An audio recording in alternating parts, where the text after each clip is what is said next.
Ditambah lagi James juga ketahuan minum metadon sama Betty.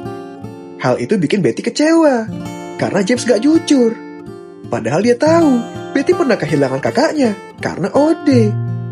Hubungan mereka pun jadi renggang. Setelah itu, karena gak dibolehin ngamen, James nyoba jual majalah The Big Issue. Hasilnya majalahnya langsung laku keras dan bikin rekan kerjanya jadi iri. Tapi masalah muncul. Pas lagi sibuk jualan, Bob tiba-tiba malah dikejar anjing dan hilang di jalan. Lihat James yang sedih karena gak berhasil nemuin Bob, Val nyoba nenangin dia. Bilang kalau Bob pasti pulang. Tapi setelah berhari-hari nunggu di apartemen, Bob masih belum pulang juga.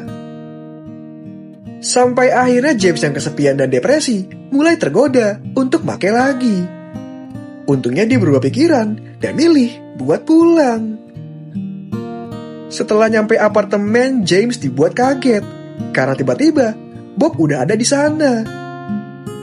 Ngerasa dapat kesempatan kedua, James bertekad untuk bersih sepenuhnya. Lalu bilang ke Val kalau dia udah siap buat detox. James juga akhirnya minta maaf ke Betty dan ngasih tahu tentang rencananya. Betty pun akhirnya luluh. Singkat cerita, setelah berminggu-minggu ngunciin diri di apartemen, James akhirnya keluar juga.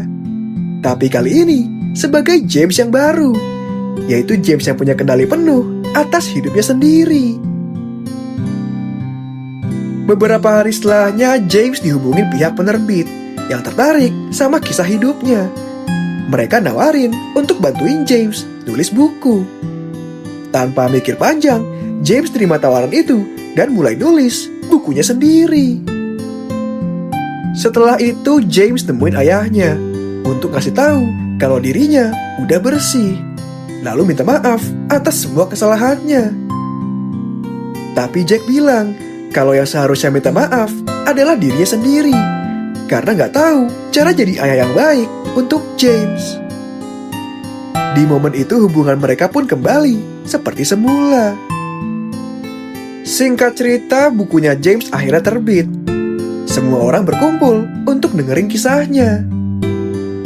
Bob yang tadinya cuma kucing tersesat, tanpa sadar menuntun James yang kehilangan arah, menemukan kembali jalan hidupnya.